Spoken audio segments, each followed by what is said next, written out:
in 5, 3, Hello, Instagram. Vai ter 4, Instagram? 2, 1.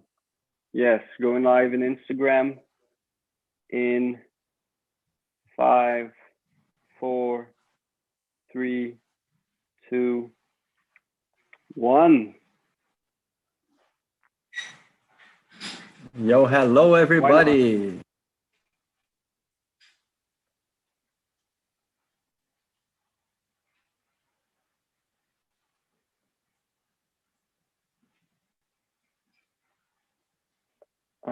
Why am Instagram's not working? Yo, what's up, Luke Smith? We're trying to get online in Instagram, but it's not working apparently. Give us just 1 second. Yes, go live. I'm live. Hello, Instagram.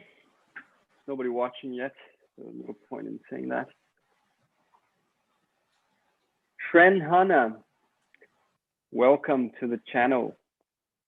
Apparently it's the first time I see you around. Don't forget to smash the like button.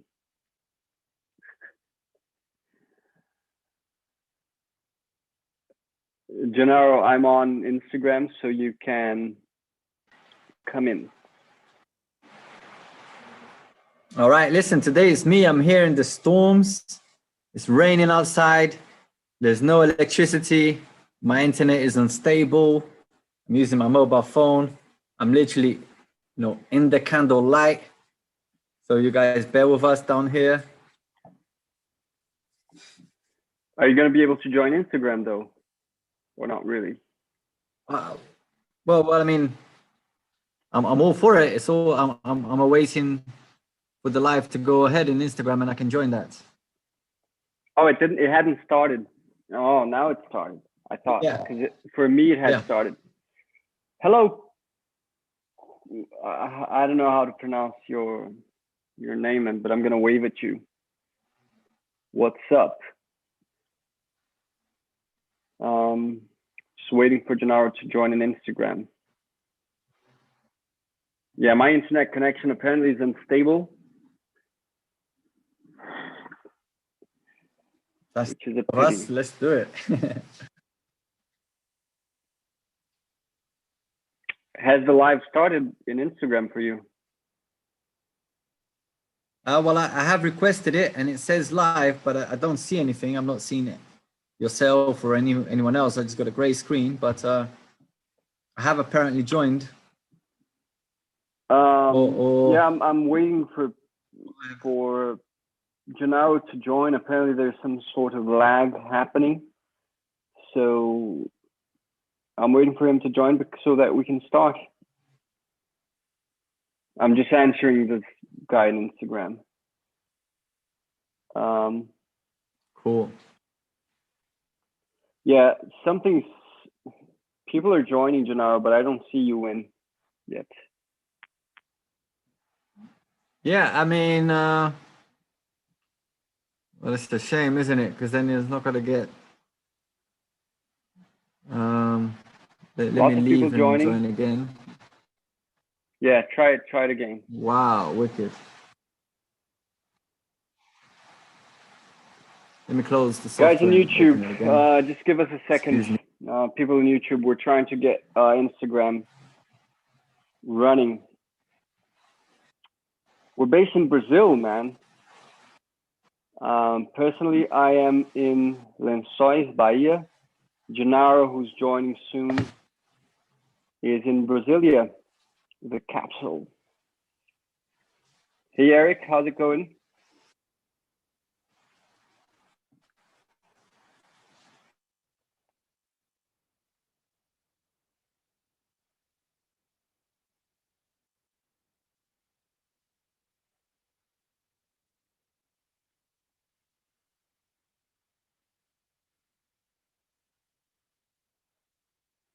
Sorry, guys, you guys who are joining now, I'm waiting for Gennaro to join so that I can bring him in. Listen. I mean, there's thunderstorms going on here. You know, I doubt. You know, I think eventually, if it clears up a little bit, maybe I'll have internet for both. You know, I'm with you here in the YouTube, and you know, the Instagram doesn't even show me it's live here, so it's really slow at the moment for the Okay. internet situation. So about that, guys. People at Instagram. Unfortunately, Gennaro is not going to be able to join us here. I will be here. I am live with him on YouTube, so you guys should come over to YouTube and join us there. But oh, there you are. Aha, just as we said it. There you are. How do I do this?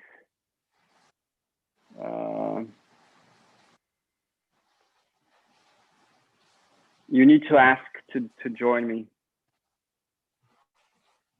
You need to request for permission.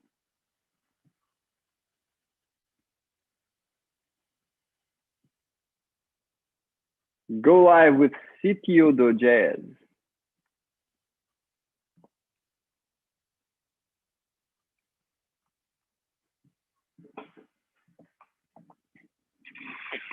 Nice.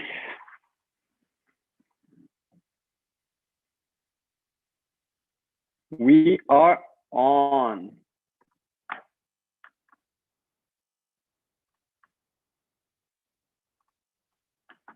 All right, guys, we are now officially live after 5 minutes of figuring stuff out. How are you all doing? People on Instagram. Jack, Eric, I already said hi to Eric, Tran, Luke. Good to have you all here. People on Instagram. Byron, what's up, man?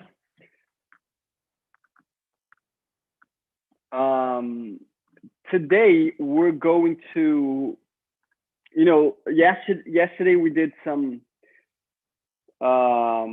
we asked people to tell us a bit about what they most like to hear about in, you know, in regards to agroforestry, what they most look, you know, what subjects that they look for the most. And we had some pretty interesting questions. And so the idea today is to go through a bit, you know, just a little bit through these topics that people asked. And let's get right to it.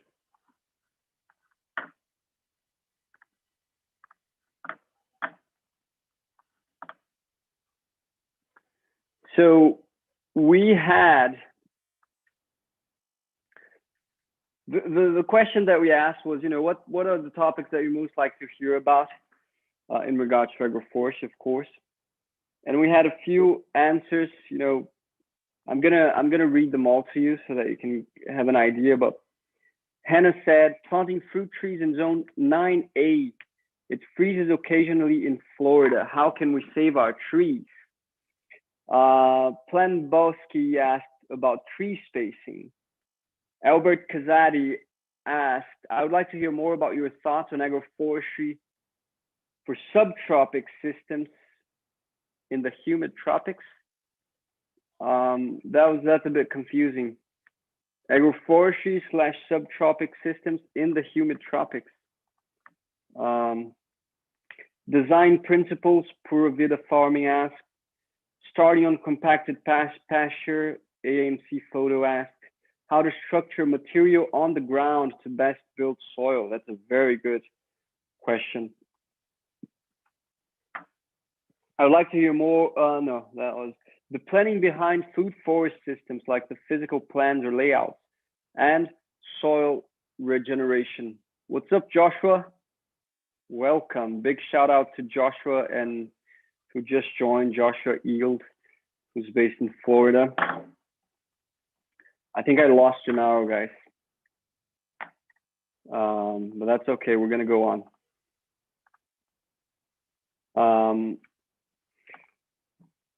What's up, man? Do you want to come? Do you want to hop inside the live? I lost Gennaro. I could use somebody else.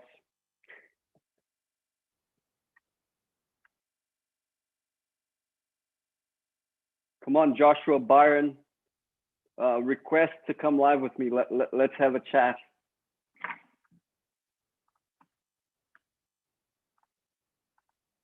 All right, cool. So I'm bringing Joshua in. People in YouTube, go onto Instagram. Right now I'm going live with Joshua Yield since I lost Gennaro because of the storm.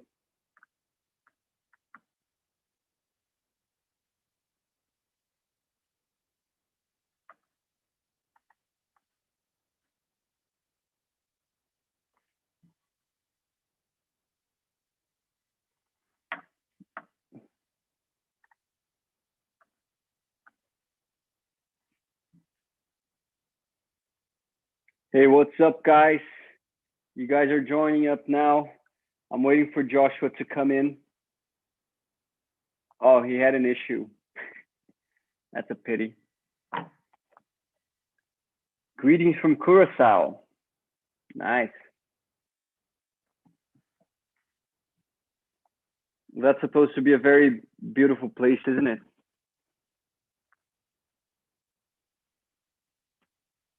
Okay, so apparently Joshua is unavailable. Okay, so I'm gonna get on with it. You know, lots of people are asking about basically how to start, right? You know, like planting fruit trees in zone 9A, it freezes occasionally. So, you know, especially young trees will be, of course, less resistant to.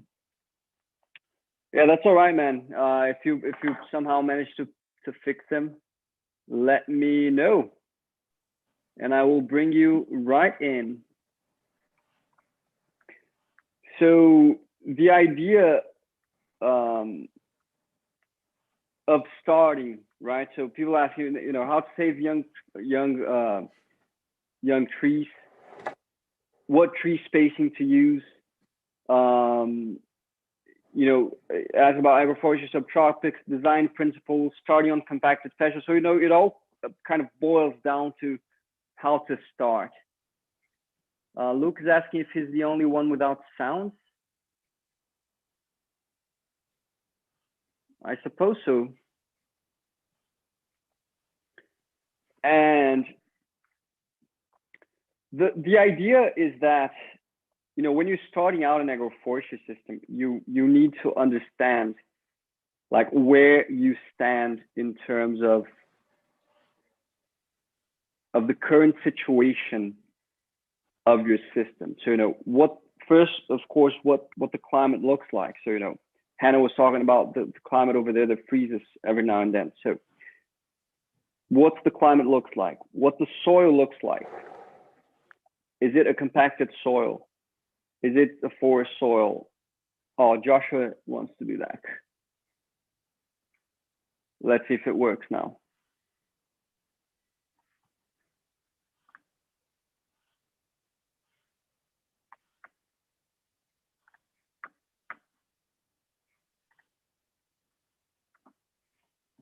What's up, guys? I'm just going to be here in the background. It's very unstable. It's cutting and coming, cutting and coming.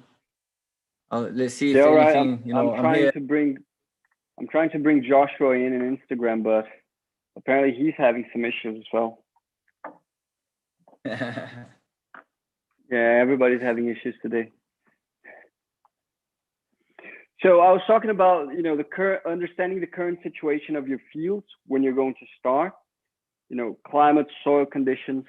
It basically boils down to understanding what are the species that will grow there or that are already growing. And I like to say that, oh, there you are, man. What?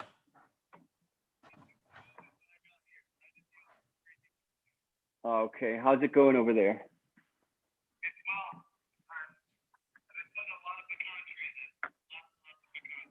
Nice. I've got a friend in Argentina who's doing a system for pecans as well. It's just a lovely nut. I absolutely love it.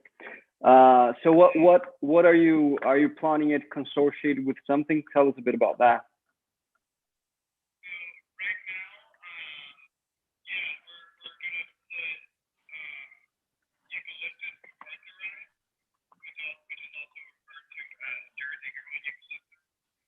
What's the name of that? Eucalyptus?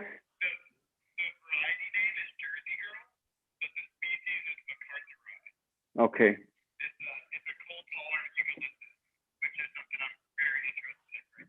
Nice.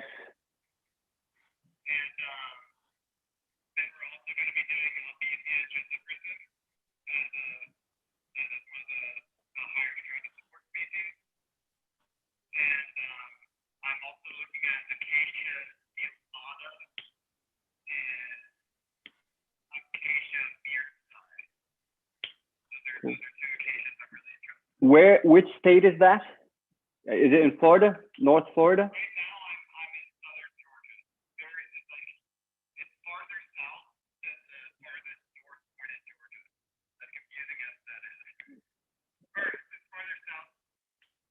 Then the northern. Okay, no, yeah, that makes sense. That's not so hard to understand. So I would like you to answer this question that one person asked. Yesterday I was asking people about, what are the topics they like to hear most about, in regards to agroforestry. And somebody asked, planting fruit trees in zone 9A. I imagine that's zone 9A or 8B or something. All right, cool. So, it freezes occasionally in Florida. How can we save our trees? And I was, first talking about understanding what already will grow there and sustain cold, because some species will live, regardless. But do you have any strategies because I understand even trees that will grow in conditions that, like freezing conditions, maybe when they're very young, they might not be able to sustain the cold. Do you do any special techniques that you like to do to protect against some severe cold that might come every now and then?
What about, do you have maybe some fast growing evergreen bushes or plants that will like grow maybe in 3, 4, 5 months and already create a protective like overstory on top of the trees? Are there species that you've been using for that?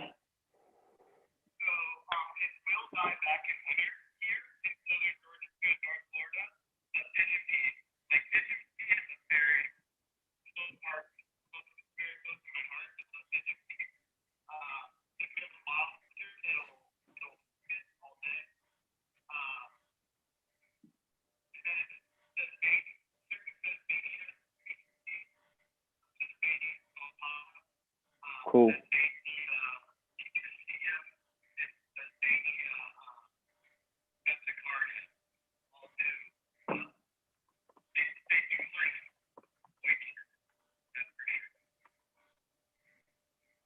But that will Sesbania die back in winter or not?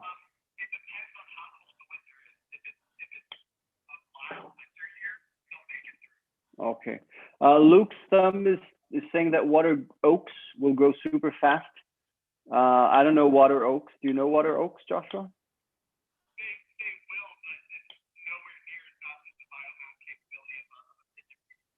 All right.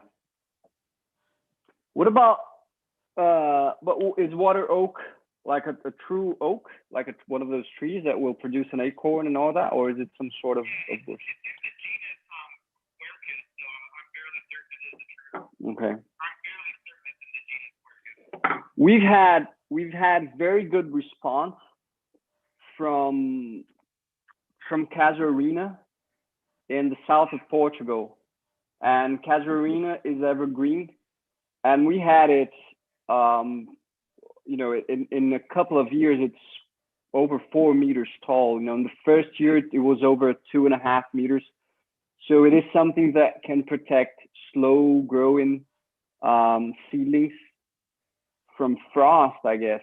I don't know how well it grows over there. Over there, it's probably a bit colder than the region we were in Portugal, but it's supposed to, I imagine it grows as well.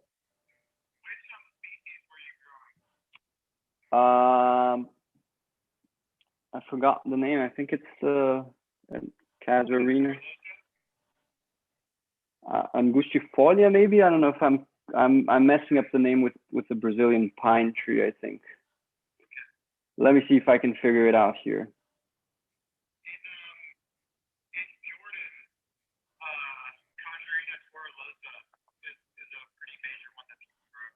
Cool.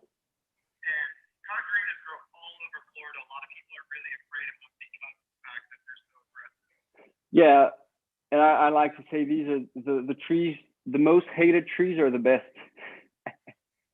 that's it's a good way to measure how good a tree can be. Like if everybody hates the tree, it's amazing. It's like eucalyptus. And then over there in Florida, I remember Matt talking about the Brazilian pepper because it grows wild. And I said, yeah, these are the best trees, and just you gotta love them. But yeah, Casuarina. Yeah, I really don't know exactly the species, but it is a tree that. And of course, over there I imagine you have problems with salinity in the soils because you're very close to the coast. I don't know.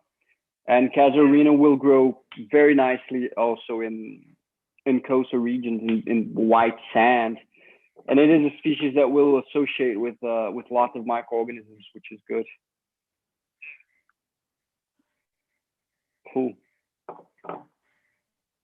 Yeah, Luke Thumbs Green is saying that Australian pines are good. I think it for places that freeze and have cold winter, where you have problems with frost. It's all about getting those trees that will protect, like the understory from frost, right? Here in the south of Brazil, in São Paulo, in the high mountains of São Paulo, where people will grow coffee. And it's not a place that will freeze every year, that will have frost every year, but every couple of years, 3 years, they will have severe problems with frost. And then people stop growing coffee shaded in shade, right? They're just growing coffee in monoculture. And of course, every now and then, they lose like hundreds and hundreds of hectares because the coffee is completely burned from the frost. So yeah, gotta work on those consortium of plants.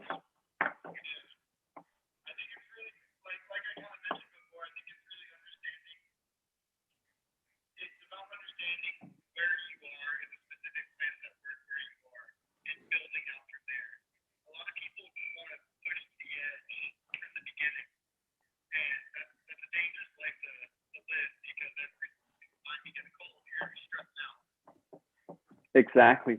And I like to say that when you get the current condition of a specific place, like including what the soil looks like, what the climate is, everything that matters to plant growth.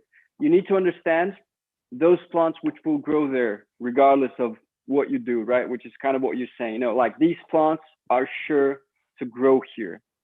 You know, so like you said, guarantee those species also because they are the ones that will actually have the capacity to take that area to the next level in terms of abundance of resources, of availability of resources, because they're the ones that are going to do all the associations with microorganisms and work the resources available to make the environment a little bit better and create all the conditions for maybe more demanding species to grow there. So by using the species that you're certain that will grow, you'll create conditions to have other species. We have many examples of that, where many species that wouldn't grow in a certain region were able to grow them just because we have those other support species that will help them out. So, and it's more to understand that we're very often starting from very degraded condition, right? I mean, most of the soils are they're completely degraded, man. It's not even funny anymore. And we have huge problems with here in my region. The biggest problems are just destroyed soil and droughts, which can be very severe. I don't know if you guys have problems with drought over there, but I'm certain you have your own problems. It's amazing how degraded soil and degraded vegetation will kind of trigger a bunch of different problems, right? Depending on the region. It could be waterlogging in the soil. It could be excessive droughts. It can be excessive winds. It can be too much salinity in the soil. And it's amazing that life can solve all of those problems, right? If you just plant forest.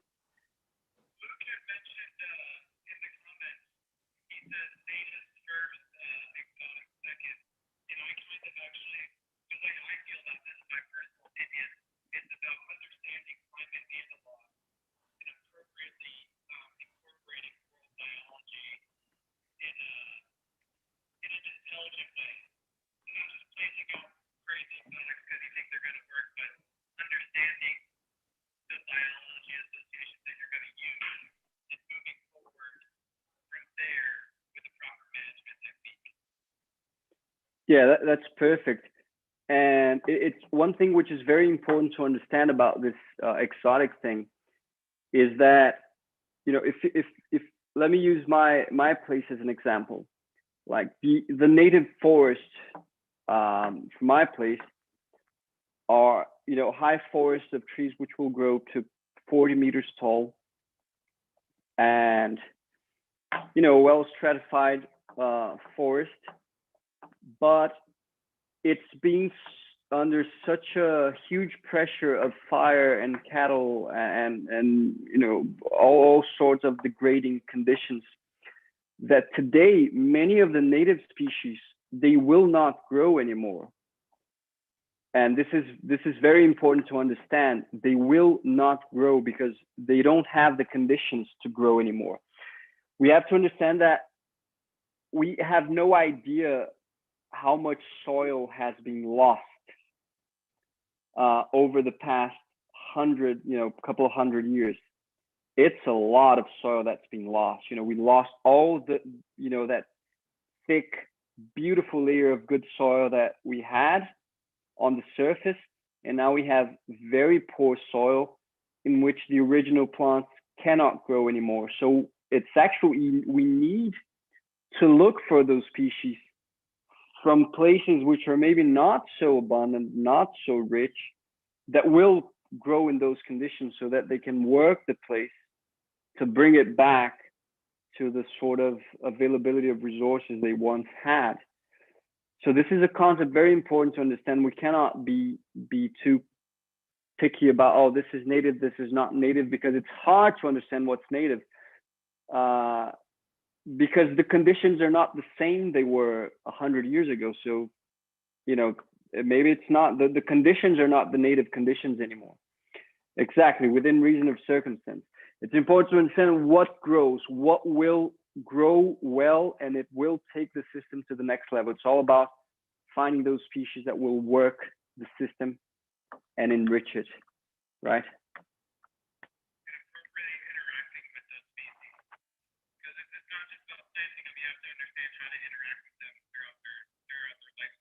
Exactly. And many species will come back naturally after you start, um, making the system better. They will come back because birds will bring them and other animals will bring them. The wind will bring them. So it's that's how it goes. Let me ask you something. What do you, when you're starting out a plot like this, somebody asked about starting stuff on compacted pasture. Do you, the conditions you usually start from, is it usually pasture? Is it kind of degraded woodland? What's the typical starting point in the system?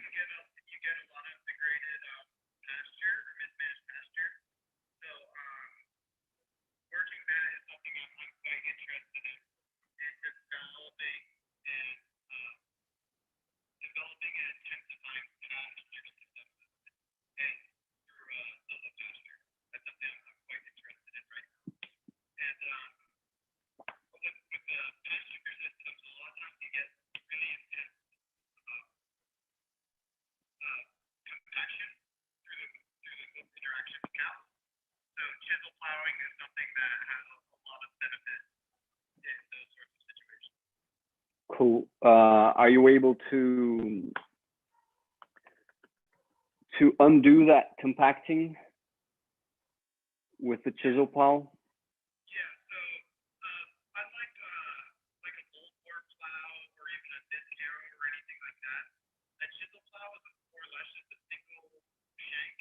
Oh, it's like a subsoiler.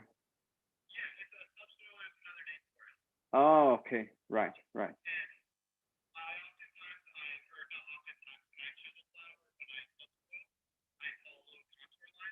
Mm-hmm.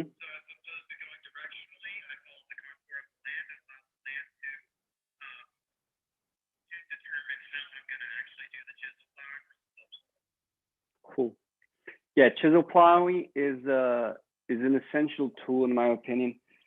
I think that whenever I like to say that preparing. I was actually filming a video about that yesterday. It should be not about chisel plowing, about soil preparation. And I was just talking about how I believe that so when you prepare soil with whatever machinery you're preparing, it's important to understand what the purpose of that is. And it is not to make the soil better, right? You're not really improving the soil. You are undoing damage that has been done over the past years, right? So everything we do with soil preparation, I personally, I recognize three main purposes. It's to undo damage, like undo compaction, allow water to infiltrate. So, you break up those compacted layers. You incorporate fertilizers to give the minimum conditions needed for your plants to grow, right? So you can have a more, healthier plants right from the beginning. And to prepare the nest, right? The bed for you to put your seed or your seedling.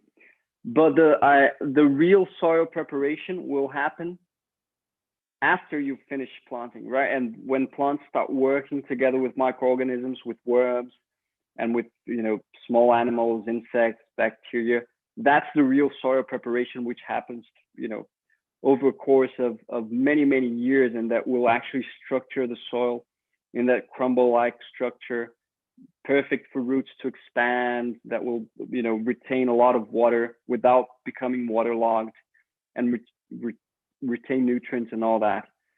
So what do you think about that, man?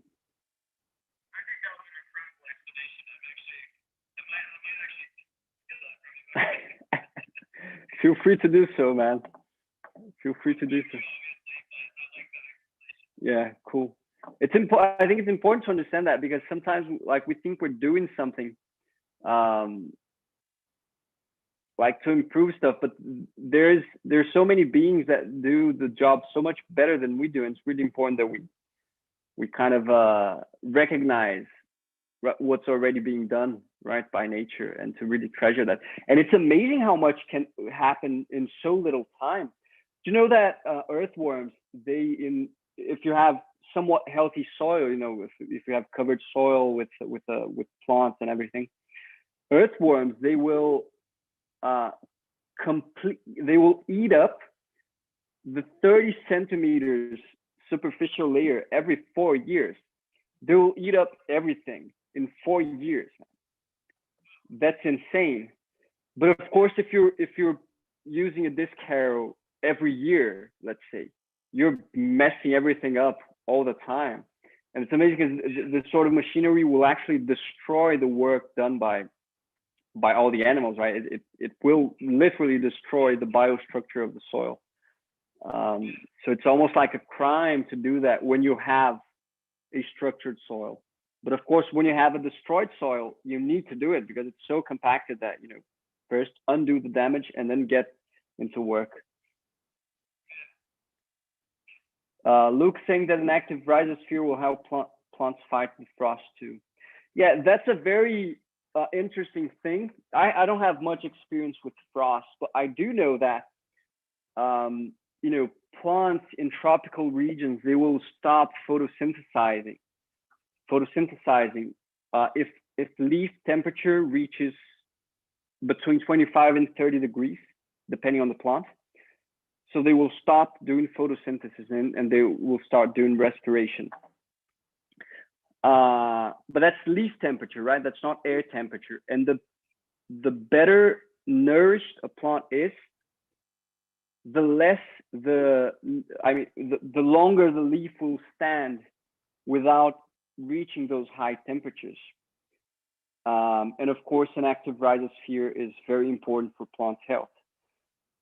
I imagine maybe the same thing will happen with frost, because probably plants are able to maintain, to better regulate leaf temperature if they're well nourished. So they'll probably, you know, sustain longer in cold climates without actually dying from frost. I don't know if that makes sense.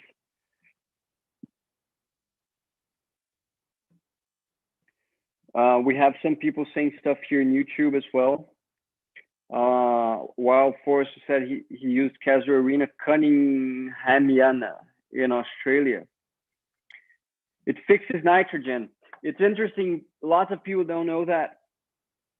They think only legumes fix nitrogen, but there's so many other species that will associate with free living bacteria in the soil that will fix nitrogen as well. This is important to know.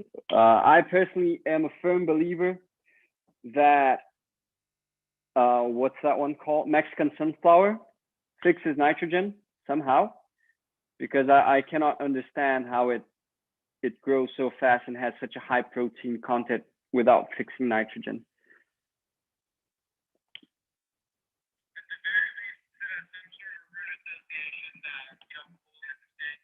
Exactly.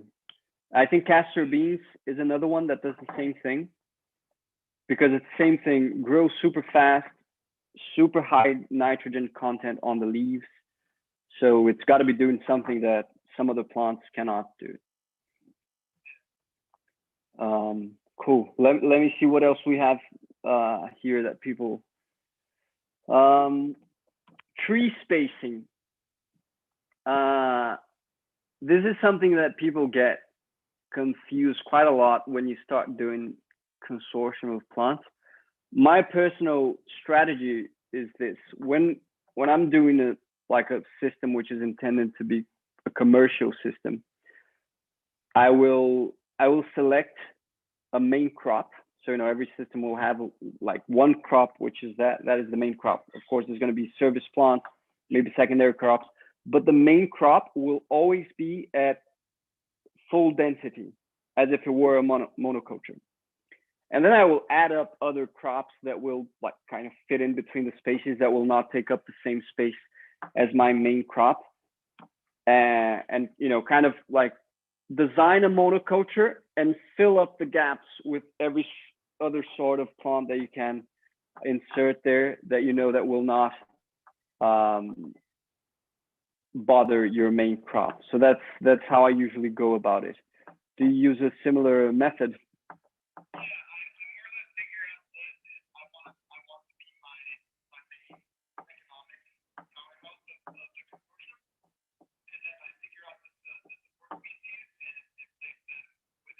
Cool. Yeah, I think that's the best way to go. And you know, when you're doing commercial system, you can't go too wild on number of species, right? Because the more complex the system, the more complex the management in the future. And there is a point where it becomes unfeasible to manage it. So you need to have it very organized.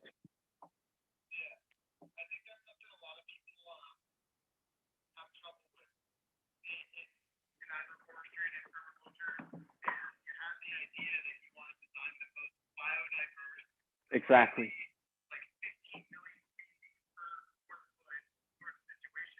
Exactly. That's it. And I find it funny. I was actually having a chat with this guy today. He came to me because he's he, he's a milk producer, and he wants to turn his pasture into agroforestry system. He took a course with a friend of mine, and he's like, you know, overwhelmed with the idea of agroforestry. And it's really funny when people realize all the possibilities that exist, they get completely lost because it's like, I want it all. I want everything, man. I can raise goats in agroforestry. Okay, let's do goats, eucalyptus, avocados, cows, chicken. I want everything, vegetables. So I had to tell him, look, calm down, man. You know, let's slow down the pace a little bit. One thing, you know, everything.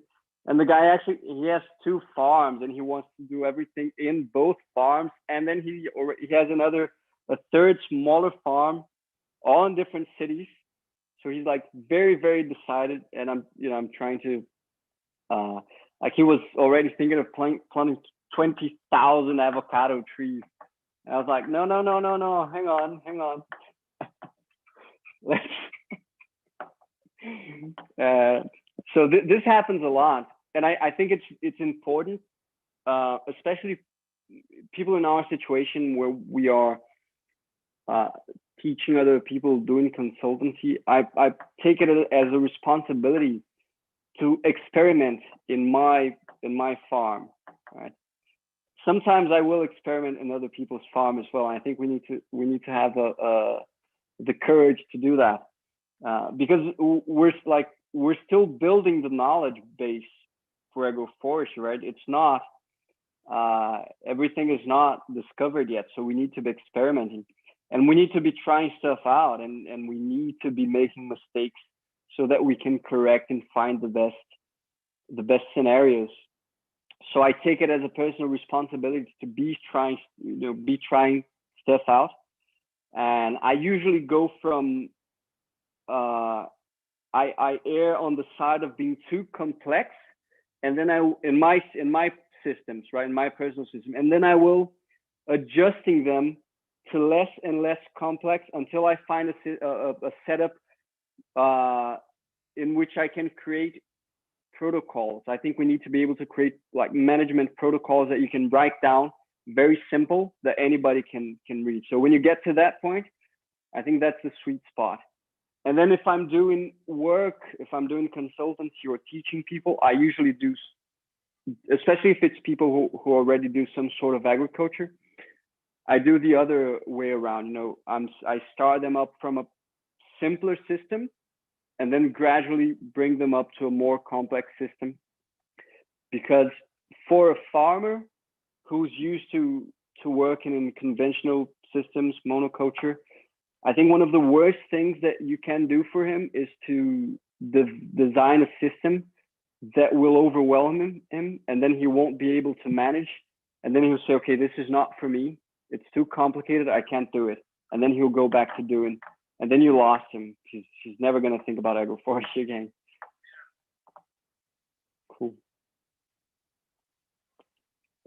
We had a very interesting question here about how to structure material on the ground to best build soil. I think organizing organic matter is one of the most important things that we can do, because it's the difference between having good decomposition of the material and just having it kind of dry up and become house for termites or something. I understand you're doing some pretty big fields, right? You know, everything mechanized. How do you go about with all the mulching operations and organizing that on a large scale?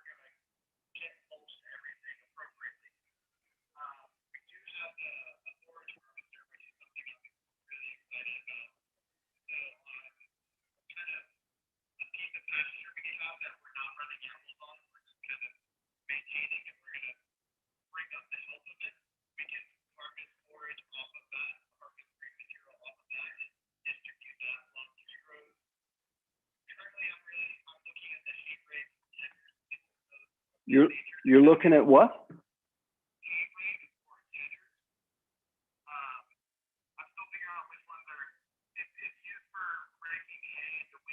Oh, hay rakes. Okay, hay rakes. Okay, I get it. Cool.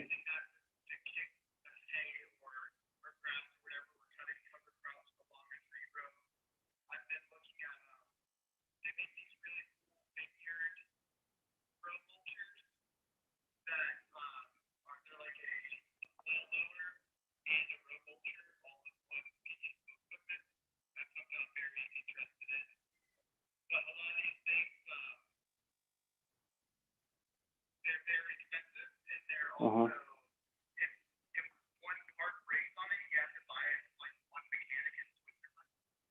Wow.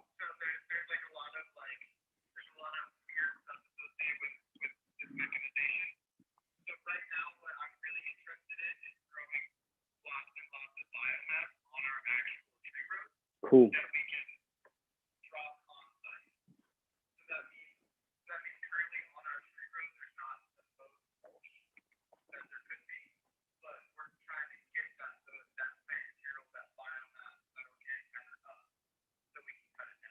Nice.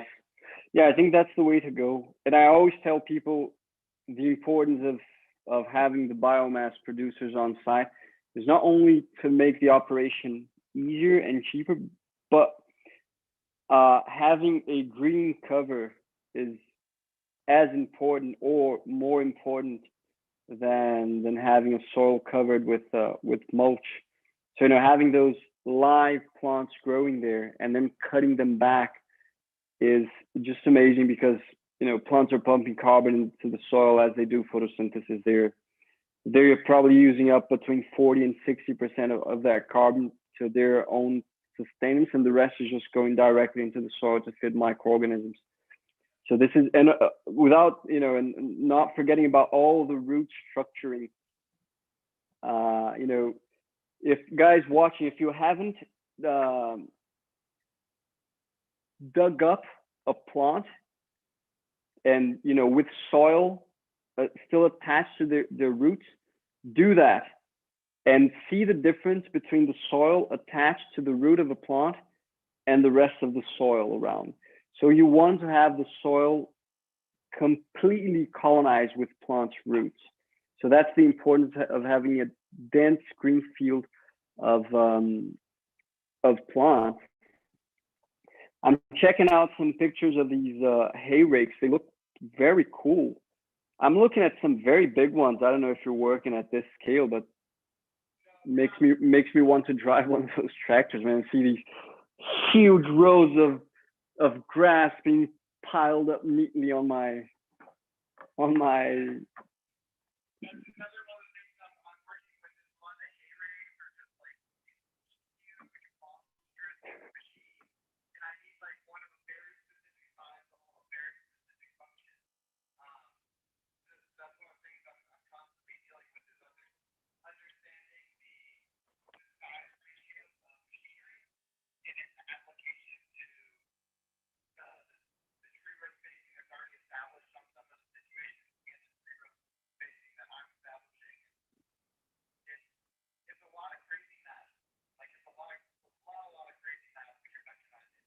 Yeah, and sometimes you end up having to adapt the spacing according to the machinery that you're using, right? Because if you have an implement that's like 3 meters wide, maybe you need to make your rows, they need to be spaced apart 6 meters so that you can go and come back and something like that. So it's a lot to be taken into account, right? When you're actually dealing with a system that has to be operationally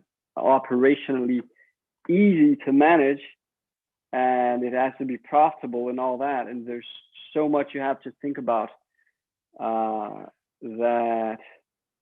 And sometimes you have to adapt. You don't find the proper implements.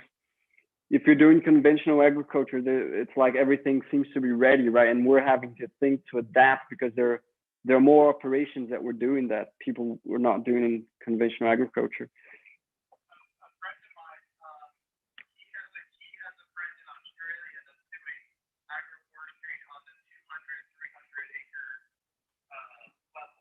Uh-huh.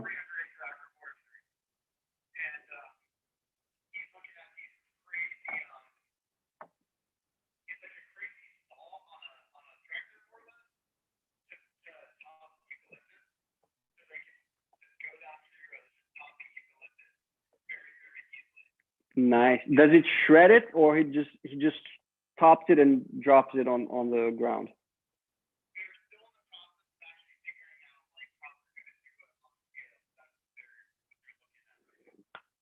That's beautiful. We have some trees, because there are trees that if you top them and taking out, removing all of the canopy, they will sprout from various spots, right? Various heights in the trunk. There are species, if you top them, taking all of the canopy out, they will only resprout from the top of the trunk. Now, these species are the best ones to do that sort of thing, because you can just, once a year, you just top them out, just leave the bare trunk, and they won't release all these millions of sprouts all around the trunk.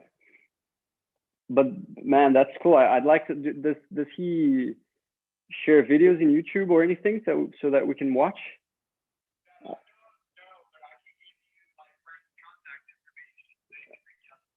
Sure, I'd love to do that, man. I'd love to see this stuff, what he's working on. We need to be exchanging this sort of information. Right now, I want to devise some sort of machinery, like a small machinery, some like the size of a chainsaw or something, so that I can cut and chop prickly pear at the same time. That would be an amazing thing for me. That's something that I like. What do you call those things that go like a sickle bar? Yes, something like a sickle bar mower, but it will have to be kind of stacked more on top so that they can do this and just completely shred the prickly pear to small pieces. That would be brilliant. But I don't even know where to start, man. I need to find a mechanic or something to do that for me. But the sickle bar mower, they are also an amazing tool for mowing, for cutting grass. And I think it should be somewhat easy to adapt some sort of a bar in it, so that when it cuts, it kind of moves the grass to the side and kind of leaves it organized. I don't know. And then,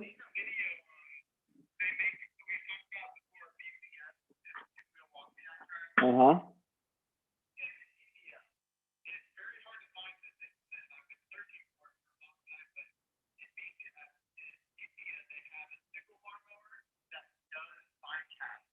Cool. That's great, man.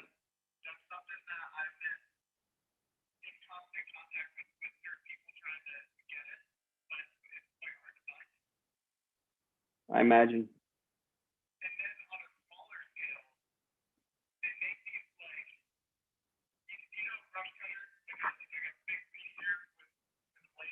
Yeah, yeah, I know it.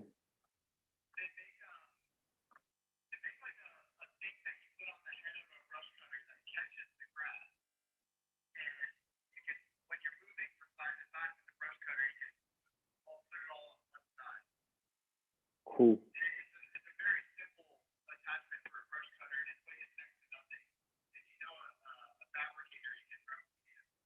That's pretty interesting. That's pretty interesting. Another nice tool, then of course for smaller systems, is scythe, right? I've seen video. I have no experience with a scythe, but I've seen people doing unbelievable stuff with a scythe, man. They do it so quickly and so easily, right? But then of course, you need a plain field and free of logs, rocks, and all sorts of stuff, right? But wow, it's amazing and such a good exercise, right, man? You just go like from one side to the other. Do you have any experience with that?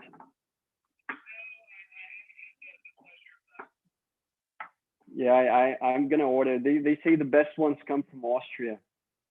Maybe I'll order some and try to get some experience with that. Josh, let's round it up, man. It's gone for 1 hour already, and it was good, a great surprise to have you on. It was a pity that Gennaro got lost in the storm, but it was a pretty cool that you were available and came on. It's always great to have a good chat. So cool. We should do it more often. We can do it spontaneously. You know, whenever we're online and Instagram, we're not doing anything. We could just start up a live and invite each other to participate. Cool. All right, man. Guys watching, thanks a lot for watching. It's been a pleasure. And people in YouTube, Alan Turpin has asked, yes, you missed it. I suggest you go to Instagram. The video will be available in IGTV. We had some technical problems. Gennaro got lost in the storm. So I had Joshua Yield here from Yield. That's your intelligent edible landscape design, right? That's it. It's a great name. And so it's available on Instagram. Go check it out. And yeah, that's right. Josh, once again, thanks a lot, man. Cheers. We'll talk soon. Bye-bye.